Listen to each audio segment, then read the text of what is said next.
Good morning.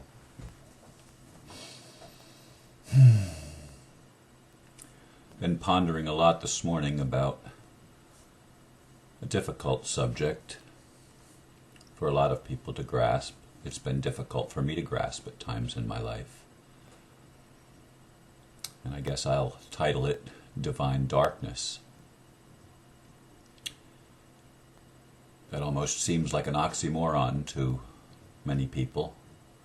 How can anything having to do with the divine be dark? When we are told that God is light and in him is no darkness at all. Yet we are also told that Moses drew near the thick darkness where God was. Which is it? If you look at especially the prophets in the Old Testament, what we call the Holy Bible, you'll notice that at different times, different of the prophets, Job, Elijah, Jeremiah, even David, King David, who was a king and a prophet, they went through some pretty dark times. We term that in the spiritual circles as dark nights of the soul. And virtually every mystic that's ever walked the earth, and a mystic is a person who has an intimate and personal relationship with the divine. And they get to explore, we get to explore all the aspects of the divine, from the brightest to the darkest. We are the ones that have been willing to plunge the depths and scale the heights. Yesterday I received an email or a post from one of my videos, I don't remember which one, from someone that's obviously going through a very dark phase of his life. And I've been there as well. And in fact, I'm going to share a poem this morning that I wrote when I was in one of those dark phases. Because as I shared yesterday, the lesson I've been learning throughout my life is to embrace the shadow, embrace the darkness. Don't try to push it away. Mine it for its treasures, because the treasures are always there. But they're not always easy to find and easy to see. And therefore, not necessarily easy to love, because we tend to love what we can appreciate, and it's hard sometimes to appreciate the shadow elements, the darker side. And yet I'm convinced that our enlightenment comes when we are willing to embrace those very parts of our being and our experience. Anyway, I'm back to the book, Living Gods Are Hard to Find, and this is from part 3, God, and the poem is actually called Lost Soul's Lamentation, and I'm going to share that with you this morning so that you'll get a glimpse of what it's like. This is the first night in the 9th wave, according to the Ian Lungold interpretation and Carl Kalaman's earlier interpretation before he decided that March 9th was the date to start this wave. But anyway, as I said, I'm going to read Lost Soul's Lamentation. Flaming flesh and boiling blood, consuming conflagration, heinous hell, destructive depth, my lost soul's lamentation. Life is death and death is bliss. Unconsciousness is pleasure. The depth to which my soul has plunged, no tool on earth can measure. God eludes my sighing cries, my seeking and my knocking. His promises cannot sustain, while all my fears are mocking. There is no God. Hope is lost. Your dreams have self-destructed. The Prince, God's Son, in rusted chains is in a dungeon choice constructed, closing doors and burning bridges to leave the past behind me, believing underneath was God, and He alone would find me.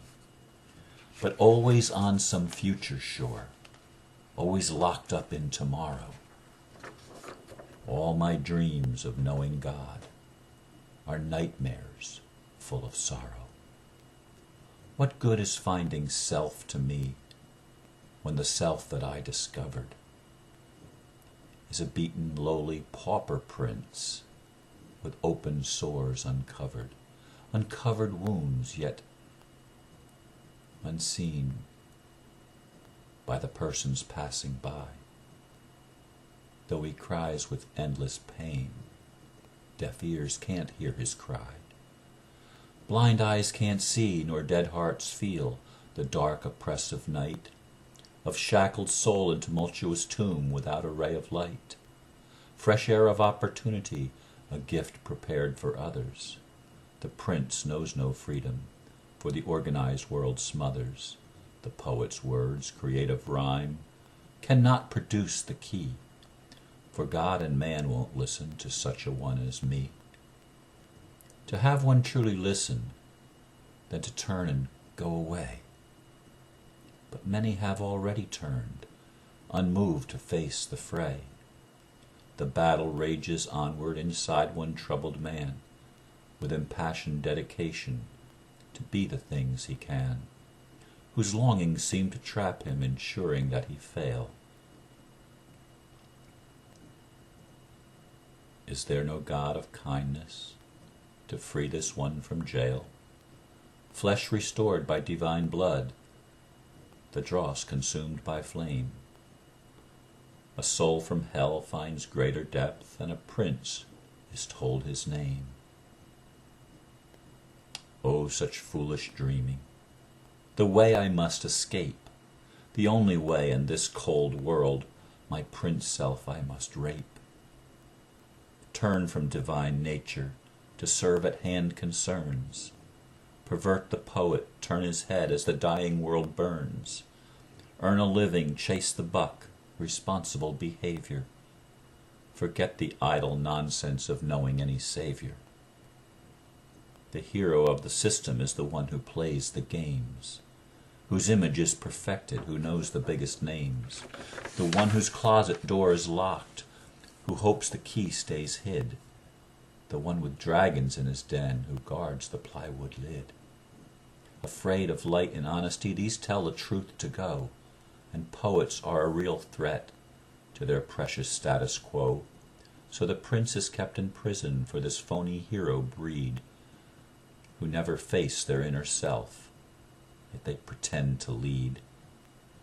They lead and millions follow, like rats led by the pipers, into a steamy battleground to be picked off by snipers. Just one man imprisoned, a blind man who might see, a poet telling of a prince who a son of God could be. But there is no place on earth, no place beneath the sun, for no one wants to change the shape of that which has begun. No place for one outspoken who calls a spade, who doesn't think a thing is right just because it's made. Or is there perhaps a place where heart can speak to heart, where poetry is more than words and a whole lot more than art? Will publishers allow ideas to challenge institutions in rhyming, flowing verses, presenting some solutions? I am more than just a poet and more than just a man. And though my God seems hidden, I would do what I can. I can raise a voice of reason against the bigot's mob, fight with words against the rich who impoverished people rob. I can tell the people once again that they too are divine, and the light they have within them through pain can brightly shine. I wish it was not so ordained that pain is how we learn, but before love can conquer us, pain must take its turn. Oh my God, there's hope again, springing from within. Is the dark night nearly over? Can the prince's life begin? I am so very weary, God, of bearing tortured soul. Make a way to set me free, a way I can be whole. Then burning flesh and boiling blood, nightmares of my daytime, will serve to help me love the lost who, like me, cry and whine. And maybe reach a hand to help like no one's done for me. Or maybe I must stand back too, until you set them free. I don't have many answers, but many questions I can ask. Searching for some reasons may be this lost soul's task. Will anybody listen and let me have a chance to end my lamentations and finally start my dance?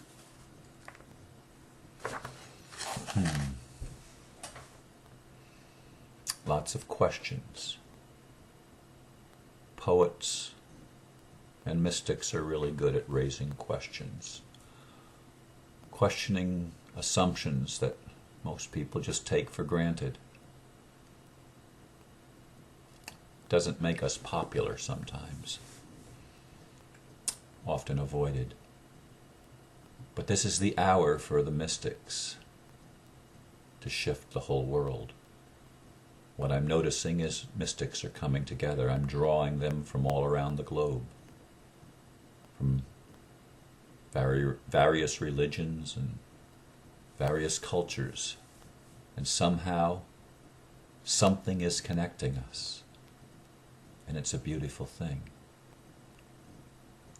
And some of you may be experiencing some darkness in your life. Experiencing some of the negative emotions we talked about yesterday. And I want to encourage you that light and dark do a dance. And sometimes you're in the dark and sometimes you're in the light. The light feels good, but the darkness has treasures and gifts.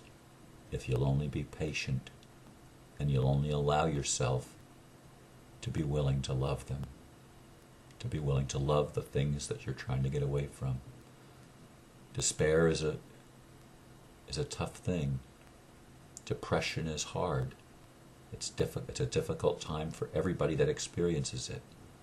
Even the people around the people that experience it, it's difficult for them as well. But we have a lot of grace that's happening right now. A lot of mercy, a lot of forgiveness.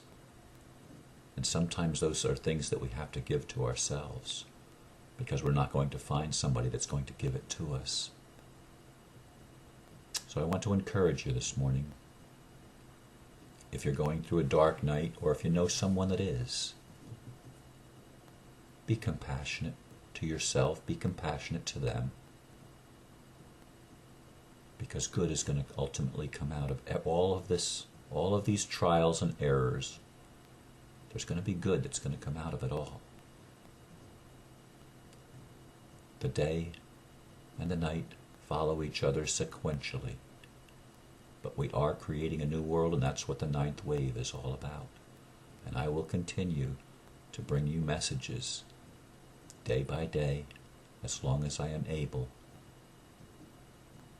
to try to encourage you, to lift you up, to connect with you heart to heart, soul to soul, eyeball to eyeball.